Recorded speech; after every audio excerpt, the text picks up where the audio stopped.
Dear students, आइए हम आज कक्षा 12वीं के सैनिक अध्याय 4 के प्रश्नावली 4.2 के कुछ क्वेश्चन देखते हैं, जिसमें आपको सैनिक के गुणधर्म का प्रयोग करके और हमें कुछ क्वेश्चन करना है और सॉल्व करना है। और सिद्ध करो कि क्वेश्चन नंबर आपका 1 दिख रहा है 4.2 का, X Y Z A B C x plus A Y plus B Z plus equal to 0। हमें इसे 0 प्रूव करना है। तो प्रूफ में हम लिखेंगे, पहले मान लेते हैं डेल इक्वल टू, ये साइन जो आपका दिखाई दे रहा है डेल के बराबर है। Del is equal to x Y Z A B C x plus A Y plus b and z plus c. कई प्रकार से हम इस क्वेश्चन को कर सकते हैं। हम यहाँ पर जब भी जीरो डालना हो आपको, तो आपके सामने एक प्रॉपर्टी होती है जिसमें 2 रो या 2 कॉलम सरसम हो तो उसका मान 0 होता है। अब देखिए यहाँ पर एक्स वाई जेड दिखाई दे रहा है, यहाँ पर ए सी दिखाई दे रहा है। अगर मैं इसमें से यानी कॉलम नंबर 3 में से कॉलम नंबर 2 माइनस करता हूँ तो मुझे क्या मिलता है? देखिए, एक कैंसिल एक्स मिलता है, बी कैंसिल वाई मिलता है, सी मिलता है। इस तरह मुझे एक्स वाई मिल जाता है। और C1 और C3 जो होता है यानी प्रथम जो आपका स्तंभ और तीसरा स्तंभ सरसम हो जाते हैं, अतः समान 0 हो जाएगा। हम यहाँ अप्लाई कर रहे हैं C3 में से C1 को माइनस करते हैं और चेंज किसमें करेंगे? C3 में करेंगे। एक और तरीका था, C1 प्लस C2 करते तो ये आपका आंसर आ रहा। तो डेल इज इक्वल टू आपका बनेगा del is equal to x Y Z A B C and this minus this, यानी कि आपको मिलेगा दिस माइनस दिस, यानी कि ए कैंसिल एक्स मिल जाएगा, यहाँ पर बी कैंसिल वाई मिल जाएगा और सी कैंसिल जेड मिल जाएगा। ठीक है, तो चूंकि C1 एवं C3 आपका क्या है? आइडेंटिकल सर्वसम है,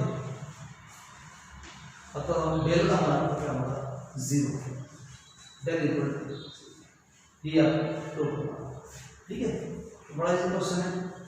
आप इसमें भी कर सकते थे, अगर C1 में से आप C3 में से आप C1 को माइनस करते तो भी आपका एक्स कैंसिल होता, ए बी सी मिल जाता और उस कंडीशन में C2 और C3 आपके सर्वसम हो जाते। तो कई तरीके से हम इस क्वेश्चन को सॉल्व कर सकते हैं। नेक्स्ट देखिए क्वेश्चन,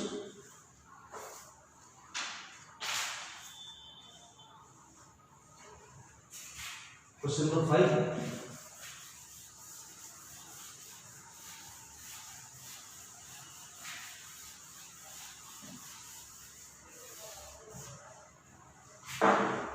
क्वेश्चन नंबर 5 आता है, इसमें आपको सिद्ध करना है b प्लस सी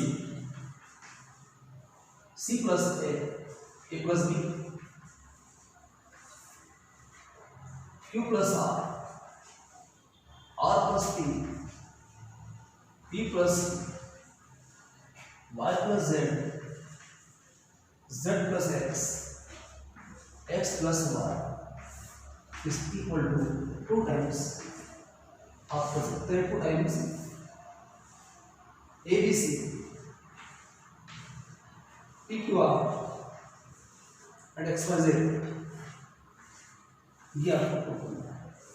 ठीक है, ये आपको सिद्ध करना है। मान लेते हैं वेरिएबल जो आपका है अल्टीमेट, माना कि डेल बराबर B plus C plus A plus B Q plus R plus Q P plus Q Y plus Z plus X plus Y. अब देखिए यहाँ पर हम लाना चाह रहे हैं APX, इस टाइप से आपको लाना है। आप इसमें 2 टाइम्स भी लाना, तो ये 0 हम ऐड करते हैं, R1 plus R2 plus R3 जोड़ देते हैं। तो चेंज किसमें होगा? R1 में चेंज कर रहे हैं R1 plus R2 plus R3 के बराबर। हमें मिलेगा this plus this plus this, 2 times आपका A 2 times B 2 times C बन जाएगा। आपको मिलेगा यहाँ equal to 2 times A plus B plus C, ये बन रहा आपका। यहाँ पर आपका 2 times P plus Q plus R और यहाँ हम ले रहे हैं times X plus Y plus Z. ठीक है, यहाँ पर चेंज होगा आपका सी प्लस ए आपका आर प्लस पी और जेड प्लस एक्स, और यहाँ आपको मिलेगा a plus b t plus q and x plus y. टू आप कॉमन ले लीजिए। नेक्स्ट स्टेप में आपका टू कॉमन आ रहा है, टू कॉमन ले लें। यहाँ मिलता है आपको a plus b plus c p plus q plus r and x plus Y plus z. यहाँ c plus a r plus p z plus x a plus b p plus q and x plus y. देखिए हम क्या करते हैं, हमें सब single element चाहिए तो इसमें से हम माइनस कर देते हैं किसी को भी। अगर इसमें से माइनस करते हैं R1 को R2 से माइनस, R1 में से R2 माइनस करते हैं, R1 माइनस R2 तो क्या मिलेगा, चेंज इसमें होगा R1 मिलेगा। टू टाइम्स आपका C प्लस ए ये कैंसिल होगा और केवल B बचेगा। यहाँ पर आपका R और P कैंसिल होंगे, क्यों बचेगा। यहाँ पर आपका Z और S कैंसिल होगा, Y बचेगा। ठीक है, बाकी सेम रहेगा C plus A R plus P and Z plus X. यहाँ पर A plus B P plus Q and X plus Y. अब देखिए हम इस थर्ड रो में से फर्स्ट रो को माइनस कर रहे हैं और B कैंसिल हो जाएगा, A बचेगा, यहाँ Q कैंसिल P बचेगा, यहाँ पर आपको Y कैंसिल और X बचेगा। इस तरह से ये भी सिंगल आपको हो जाएगा। हम अप्लाई कर रहे हैं R3 minus R,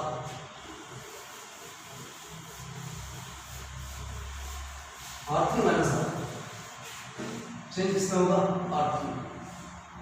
R3 minus R1 हम संख्या लगा रहे हैं, वेर इक्वल टू आपको मिलेगा R1 में कुछ नहीं होगा, R1 आपका ऐसे देगा B Q Y, R2 भी ऐसे रहेगा आपका C plus A R plus P and Z plus X। और R3 में से हम R1 माइनस कर रहे हैं तो this minus this B cancel A, यहाँ पर आपका Q कैंसिल P और Y कैंसिल X P। अब देखिए R2 में से R3 को माइनस कर रहे हैं तो आपका फिर से एक कैंसिल सिंगल एलिमेंट बच जाएंगे। अब हम कर रहे हैं R2 में से R3 को माइनस, चेंज किसमें मिलेगा R, तो दैट इज इक्वल टू बन रहा है 2 times B Q Y।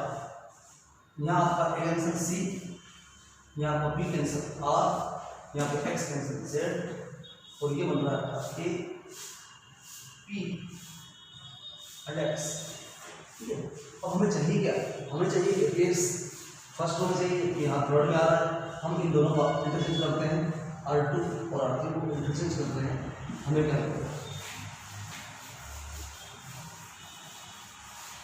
R2 interchange R2।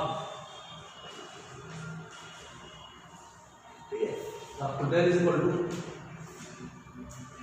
यहाँ पर आपका R1 में चाहिए BQY ऐसा ही रहेगा BQY, ये आपका और माइनस में आ जाएगा, माइनस में बन जाएगा। ठीक है, जब भी हम दो रो पर या कॉलम चेंज करते हैं तो वो ऋणात्मक हो जाता है, इसलिए आपको माइनस बन रहा है। ये आपका PX यहाँ आ जाएगा APX और CRZ आपका CRZ ये आपका करने का R3 बन जाएगा। फिर हम चेंज करेंगे R1 R2 को इंटरचेंज कर रहे हैं R1 और R2, तो आपको डेल इक्वल टू मिल जाएगा 2 टाइम्स प्लस हो जाएगा। APX आपका फर्स्ट रो बना, BQY आपका सेकंड रो बना और थर्ड आपका CRZ। इस तरह से ये आपका रो हो जाएगा इक्वल टू राइट हैंड। ठीक है, इस तरह से हमें क्वेश्चन को करना है और बड़ा इजी क्वेश्चन है। अगर आपकी प्रॉपर्टी सही हो जाती है तो क्वेश्चन आराम से आपका सॉल्व हो जाएगा।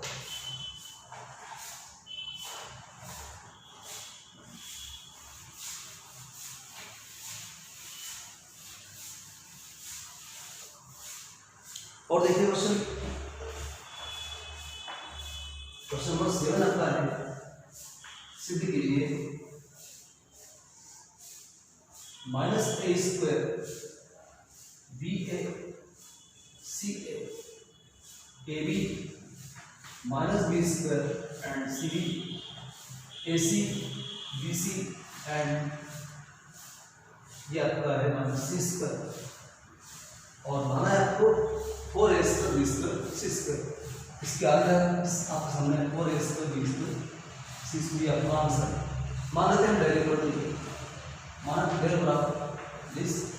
क्योंकि इस पे आपको एबीसी दिखाई दे रहा है तो हम इसको एबीसी कॉमन लेने की कोशिश करते हैं। तो आप चाहे तो रो से या कॉलम से कहीं से ले सकते हैं। आप ले रहे हैं C1 से A, C2 से B एवं C3 से C कॉमन ले लेंगे, कॉमन ले लेंगे। तो देखिए क्या होता है, दैट इज इक्वल टू आपका A B C आ जाएगा। हमने इसमें से कॉमन लिया है, अब पहुंचेगा माइनस B, यहाँ A कॉमन आने के बाद B, यहाँ पर आपका C, यहाँ से हमने B कॉमन ले रहे हैं C2 से, तो आपका A माइनस B और ये C, यहाँ से आप C कॉमन ले रहे हैं तो A B और C माइनस C, ये आपका बच रहा है। अब देखिए आप रो से कॉमन ले सकते हैं, R1 से A, R2 से B और R3 से C कॉमन ले, R1 से A, R2 से B एवं R3 से C कॉमन लेने पर तो आपका डेल इज इक्वल टू बन जाएगा ABC था हमारे पास, ABC एक और आ जाता है और यहाँ आपका -1 1 1, ये हमने R1 से A कॉमन ले लिया, ठीक है। R2 से B कॉमन ले रहे हैं तो हमारा बन रहा है 1 -1 1 और R3 से कॉमन लेने पर आपका 1 1 ये बनता है, ठीक है। ये आपका A square B square C square मिल जाता है। अब हम क्या करते हैं, इसमें 2 जीरो लाने की कोशिश करते हैं, ठीक है। 2 जीरो आपके आ जाएंगे जब हम R1 R2 को ऐड करते हैं या C1 C2 को ऐड करते हैं तब भी आपके 2 जीरो बन जाएंगे। R1 R2 हम अप्लाई करते हैं, चेंज होगा R1 में, आपका डेल इज इक्वल टू मिल जाएगा A square B square C square और यहाँ पर आपका 0 1 माइनस 0 और 1 प्लस 1 तो आपको मिल जाएगा। और ये आप चाहे तो R2 प्लस R3 भी हम कर सकते हैं इसमें, ठीक है। अगर रहने कैसा रहने 1 माइनस 1 1 1 माइनस और हम इसमें से 2 कॉमन निकालते हैं तो आपका आ जाएगा 2 times A square B square C square 0 0 1 1 minus 1 and 1 1 minus 1। अब देखिए आप ये 2 जीरो आ रहे वाला है तो ये आपका रो छोड़ देंगे और जिस में ये है 1 उस कॉलम को हम छोड़ देंगे, आपका ये उपसारणी बचता है। और इसका प्रसार जब हम करते हैं तो 1 गुणित 1 माइनस माइनस प्लस 1 गुणित 1 यानी 1 प्लस 1 आपका आ जाएगा। आपको मिल रहा है twice A square B square C square into 1 plus 1 into 2A square B square C square into 2 आपका बनता है 4A square B square C square. ये आपकी राइट आंसर, ठीक है। इस तरह सॉल्व करते हैं। Thank you, that's all.